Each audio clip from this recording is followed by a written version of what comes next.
ಒಂದಲ್ಲ ಎರಡಲ್ಲ ಸಾವಿರಾರು ಕೋಟಿ ರೂಪಾಯಿ ವಂಚನೆ. ಅದರಲ್ಲೂ ಕೂಡ ಬೆಳಗಾವಿ ಭಾಗದಲ್ಲಿ ತಮ್ಮದೇ ಆದಂತಹ ಒಂದು ಸಾಮ್ರಾಜ್ಯವನ್ನ ಕಟ್ಕೊಂಡಿದ್ದಂತ ಒಬ್ಬ ಉದ್ಯಮಿ. ಅದರಲ್ಲೂ ಕೂಡ ಬಡ್ಡಿ ಜಾಸ್ತಿ ಕೊಡ್ತೀನಿ ಅಂತ ಹೇಳಿ ಜನರಿಗೆ ಆಸೆಯನ್ನ ಕೊಡಿಸ್ತಾ ಇದ್ದ. ಅದಾದ ನಂತರ ಅಲ್ಲಿಂದ ಹೂಡಿಕೆ ಮಾಡಿಕೊಂಡು ಈ ರೀತಿಯಾಗಿ 4,500 ಕೋಟಿ ರೂಪಾಯಿ ವಂಚಿಸಿದ್ದಾನೆ. ಇದೀಗ ಸಾವಿರಾರು ಕೋಟಿ ವಂಚನೆ ಬೆಚ್ಚಿ ಬೀಳಿಸಿದೆ ಖದೀಮನ ಹಿಸ್ಟರಿ. ಮೊದಲೇ ಈತ ಬರಿಗೈ ದಾಸ ಆಗಿದ್ದಂತೆ. ಶಿವಾನಂದನಿಗೆ ಮಾತೆ ಬಂಡವಾಳ. ಐಸ್ ಕ್ರೀಮ್ ಮಾರಾಟದಿಂದ ಹಿಡಿದು ಸಾವಿರಾರು ಕೋಟಿ ಕಲೆಕ್ಷನ್ ಈತ ಮಾಡ್ತಾ ಇದ್ದ. 35,000ಕ್ಕೂ ಹೆಚ್ಚು ಜನರಿಗೆ ಶಿವಾನಂದ ಮಕ್ಮಲ್ ಟೋಪಿ ಹಾಕಿದ್ದಾನೆ. ಹೆಚ್ಚಿನ ಬಡ್ಡಿ ನೀಡುವ ನೆಪದಲ್ಲಿ ಈ ರೀತಿಯಾಗಿ ಧೋಖಾ ಮಾಡಿರುವಂಥದ್ದು.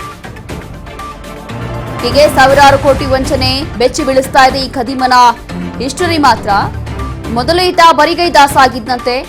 ಅದಾದ ನಂತರ ಐಸ್ ಕ್ರೀಮ್ ಮಾರಾಟದಿಂದ ಹಿಡಿದು ಈ ರೀತಿಯಾಗಿ ಬಂಡವಾಳ ಹೂಡಿಕೆ ಮಾಡಿಸೋದು, ಅದರಲ್ಲೂ ಕೂಡ ಬಡ್ಡಿ ಜಾಸ್ತಿ ಕೊಡ್ತೀನಿ ಅಂತ ಹೇಳಿ ಜನರ ಹತ್ರ ಈ ರೀತಿಯಾಗಿ ಹಣವನ್ನ ತಗೊಳ್ಳೋದು, ಅದಾದ ನಂತರ ಇನ್ವೆಸ್ಟ್ ಮಾಡಿಸ್ಕೊಳ್ಳೋದು. ಈಗ 4,500 ಕೋಟಿ ರೂಪಾಯಿ ಈತ ವಂಚಿಸಿದ್ದಾನೆ ಅನ್ನುವಂತ ಆರೋಪ. 35,000ಕ್ಕೂ ಹೆಚ್ಚು ಜನರಿಗೆ ಈತ ಈ ರೀತಿಯಾಗಿ ಮೋಸ ಮಾಡಿದ್ದಾನೆ ಅನ್ನುವಂಥದ್ದು ಗೊತ್ತಾಗ್ತಾ ಇದೆ. ನಿನ್ನೆ ದಿಢೀರಾಗಿ ಈತನನ್ನ ಪೊಲೀಸರು ಅರೆಸ್ಟ್ ಮಾಡಿದ್ದಾರೆ. ಹೌದು, ಒಂದು ಕಡೆ ಯಾವುದೇ ಸಾರ್ವಜನಿಕವಾಗಿ ಯಾವುದೇ ಒಂದು ಎಫ್ಐಆರ್ ಕೂಡ ದಾಖಲಾಗಿಲ್ಲ. ಆದ್ರೂ ಕೂಡ ಇದೀಗ ಪೊಲೀಸರು ದಿಢೀರಾಗಿ ನಿನ್ನೆ ಈತನ ಮನೆ ಇರ್ಬೋದು, ಕಚೇರಿ ಇರ್ಬೋದು, ಅಥವಾ ಸಂಬಂಧಪಟ್ಟಂತ ಜಾಗ ಇರ್ಬೋದು, ಎಲ್ಲಾ ಕಡೆ ಈತನ ಆ ಒಂದು ಜಾಗಗಳಲ್ಲಿ ಈಗಾಗಲೇ ರೇಡ್ ಮಾಡಿದ್ದಾರೆ. ಜೀವನಕ್ಕಾಗಿ ಆಟೋದಲ್ಲಿ ಐಸ್ ಕ್ರೀಮ್ ಮಾರ್ತಿದ್ದಂತ ಶಿವಾನಂದ್ 2004ರಿಂದ 2006ರವರೆಗೆ ಆಟೋದಲ್ಲಿ ಐಸ್ ಕ್ರೀಮ್ ಮಾರಾಟ ಮಾಡ್ತಿದ್ದ. ಆಟೋದಲ್ಲಿ ಐಸ್ ಕ್ರೀಮ್ ಮಾರಾಟ ಮಾಡಿ ಅದಾದ ನಂತರ ಈ ಮಟ್ಟಕ್ಕೆ ಬಂದಿದ್ದಾನೆ. ಆಟೋದಲ್ಲೇ ಐಸ್ ಕ್ರೀಮ್ ಮಾರಾಟ 2012ರಿಂದ ಶೇರ್ ಮಾರುಕಟ್ಟೆಯಲ್ಲಿ ಹಣ ಹೂಡಿಕೆ ಮಾಡೋದನ್ನ ಆರಂಭ ಮಾಡ್ತಾನೆ. ಷೇರು ಮಾರ್ಕೆಟ್ನಲ್ಲಿ ಕೈ ಸುಟ್ಕೊಂಡಿದ್ದಂತ ವಂಚಕ ಶಿವಾನಂದ್ ಆಪ್ ಮೂಲಕ ಹಣ ಹೂಡಿಕೆ, ಅದಾದ ನಂತರ ಈ ರೀತಿಯಾಗಿ ಸಂಸ್ಥೆಯನ್ನ ಆರಂಭಿಸಿದಂತ ಈತ ಹೆಚ್ಚಿನ ಬಡ್ಡಿ ನೀಡುವ ಭರದಲ್ಲಿ ಜನರಿಂದ ಹಣವನ್ನ ಸಂಗ್ರಹ ಮಾಡ್ತಾ ಇದ್ದ. ನಿಯಮ ಉಲ್ಲಂಘಿಸಿ ಆಮಿಷದ ಹೆಸರಲ್ಲಿ ಸಾವಿರಾರು ಕೋಟಿ ಕಲೆಕ್ಟ್ ಮಾಡಿದ್ದಾನೆ.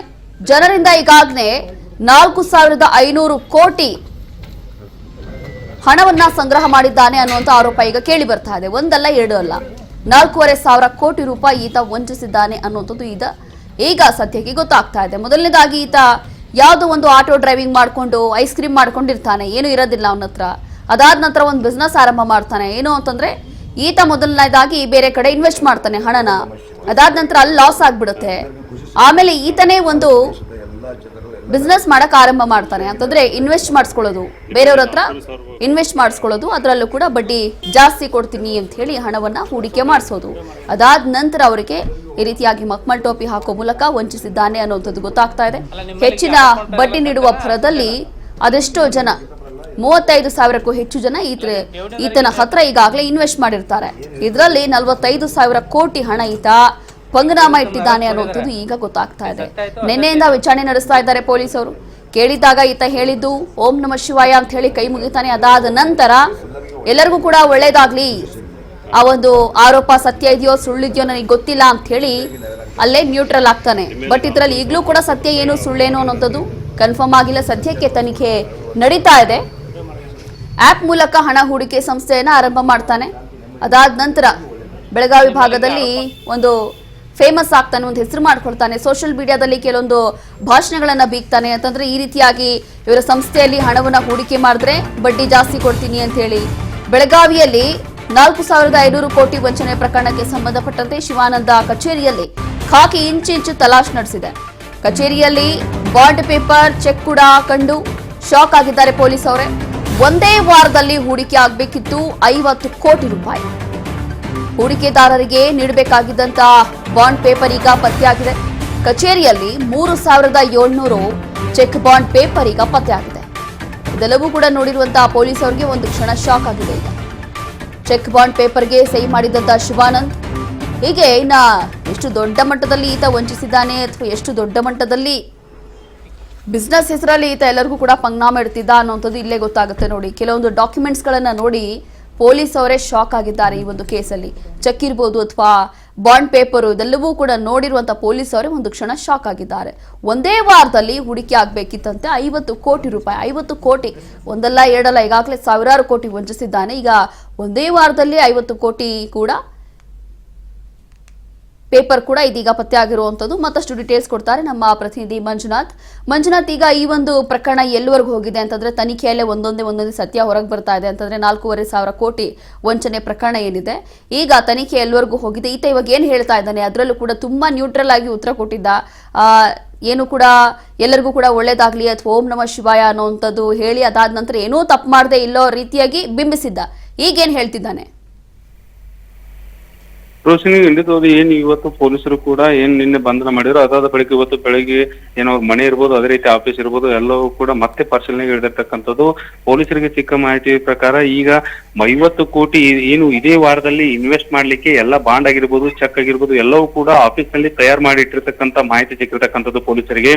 ಅದಲ್ಲದೆ ಮತ್ತೆ ಇವತ್ತು ಏನು ಅವನನ್ನ ನ್ಯಾಯಾಂಗ ಬಂಧನಕ್ಕೆ ಒಪ್ಪಿಸಿ ಮತ್ತೆ ಜಡ್ಜ್ ಮುಂದೆ ಹಾಜರುಪಡಿಸಿ ಮತ್ತೆ ಇವತ್ತು ಪೊಲೀಸರು ಕೂಡ ಒಳ್ಳೆ ಅವನನ್ನು ನಮಗೆ ತನಿಖೆಗೆ ಇನ್ನೂ ತನಿಖೆ ಮಾಡೋದಿದೆ ಅಂದ್ರೆ ನಮ್ಗೆ ವಿಚಾರಣೆ ಹೆಚ್ಚಿಗೆ ಮಾಡೋದಿಲ್ಲ, ಅದರಿಂದ ಇವನು ನಮಗೆ ಅಂದ್ರೆ ಕಸ್ಟಡಿಗೆ ಕೊಡಿ ಅಂತ ಹೇಳಿ ಏನು ನ್ಯಾಯಾಧೀಶರ ಮುಂದೆ ಒಂದು ಕೋರಿಕೆಯನ್ನು ಇಡುವ ಸಾಧ್ಯತೆ ಕೂಡ ಇದೆ ಪೊಲೀಸರು. ಅದಲ್ಲದೆ ಇವತ್ತು ಈಗ ಜಿಲ್ಲಾಧಿಕಾರಿಗಳು ಇದರ ಬಗ್ಗೆ ಸಂಪೂರ್ಣವಾದ ಒಂದು ಮಾಹಿತಿಯನ್ನು ಕೊಡಲು ಈಗ ಇನ್ನೊಂದು ಏನು ಒಂದು ಕೆಲವು 15 ನಿಮಿಷಗಳ ಬಳಿಕ ಒಂದು ಸುದ್ದಿಗೋಷ್ಠಿಯನ್ನು ಕೂಡ ಜಿಲ್ಲಾಧಿಕಾರಿಗಳು ನಡೆಸಲಿದ್ದಾರೆ. ಅದಾದ ಬಳಿಕ ಇದರ ಸತ್ಯಾಸತ್ಯತೆ, ಎಷ್ಟು ಜನ ಇದರಲ್ಲಿ ಹೂಡಿಕೆ ಮಾಡಿದ್ದಾರೆ ಮತ್ತೆ ಯಾವ ರೀತಿಯಾಗಿ ಹೂಡಿಕೆ ಮಾಡಿದ್ದಾರೆ, ಅಂದ್ರೆ ಇದು ಯಾವ ರೀತಿಯಾಗಿ ಅಂದ್ರೆ ಇಲ್ಲಿವರೆಗೂ ಜಿಲ್ಲಾಧಿಕಾರಿಗಳ ನೇತೃತ್ವದಲ್ಲೇನೆ ಅಂದ್ರೆ ತನಿಖೆ ಆಗಿರ್ತಕ್ಕಂಥದ್ದು. ಅಂದ್ರೆ ಅವರು ಆದೇಶ ಮಾಡಿದಾದ ಬೆನ್ನಲ್ಲೇ ಅಲ್ಲಿರ್ತಕ್ಕಂಥ ಅಧಿಕಾರಿಗಳು ತನಿಖೆ ಮಾಡಿ ದಾಖಲೆಗಳನ್ನ ಪರಿಶೀಲನೆ ಮಾಡಿದರೆ ಯಾವ್ಯಾವ ದಾಖಲೆಗಳು ಇಲ್ಲಿವರೆಗೂ ಅಂದ್ರೆ ಸಿಕ್ಕಿದಾವೆ ಮತ್ತೆ ಏನೆಲ್ಲ ಇಲ್ಲಿವರೆಗೂ ಅವರ ಅಧಿಕಾರಿಗಳು ಪರಿಶೀಲನೆ ಮಾಡಿದಾರೆ ಅಂತ ಹೇಳಿ ಈಗ ಜಿಲ್ಲಾಧಿಕಾರಿಗಳು ಇನ್ನೇನು ಕೆಲವೇ ಒಂದು 15 ನಿಮಿಷಗಳ ಬಳಿಕ ಇನ್ನ ಸುದ್ದಿಗೋಷ್ಠಿ ನಡೆಸಲಿದ್ದಾರೆ.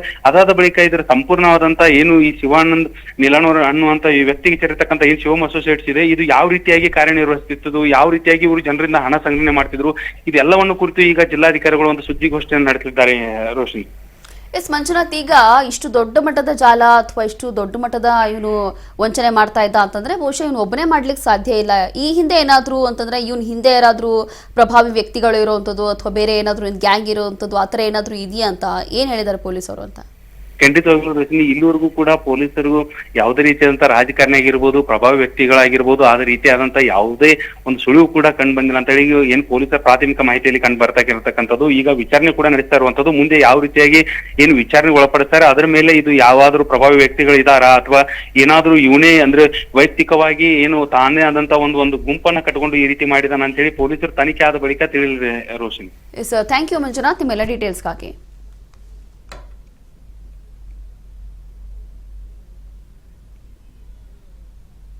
ಹೀಗೆ ಇದೀಗ ಸಿಐಡಿ ತಂಡದಿಂದ ತನಿಖೆಯನ್ನು ಚುರುಕಾಗ್ತಾ ಇದೆ. ತನಿಖೆ ನಂತರ ಎಲ್ಲವೂ ಕೂಡ ಸತ್ಯಾಸತ್ಯತೆ ಹೊರಗೆ ಬರಲಿದೆ. ಕಾರಣ ಏನು ಅಂತಂದ್ರೆ ಇಷ್ಟು ದೊಡ್ಡ ಮಟ್ಟದ ಜಾಲ ಅಂತಂದ್ರೆ ಬಹುಶಃ ಯಾರೋ ಪ್ರಭಾವಿ ವ್ಯಕ್ತಿಗಳು ಅಥವಾ ಬೇರೆ ಏನಾದರೂ ಖತರ್ನಾಕ್ ಗ್ಯಾಂಗ್ ಇರುವಂಥದ್ದು ಅಥವಾ ಬೇರೆ ಬೇರೆ ಹುಡುಗರನ್ನ ಇಟ್ಕೊಂಡು ಈ ರೀತಿಯಾಗಿ ಕೆಲಸ ಮಾಡ್ತಾ ಇರಬಹುದು ಬಹುಶಃ. ಕಾರಣ ಒಬ್ಬರೇ ಈ ರೀತಿಯಾಗಿ ಮಾಡ್ಲಿಕ್ಕೆ ಸಾಧ್ಯ ಇಲ್ಲ.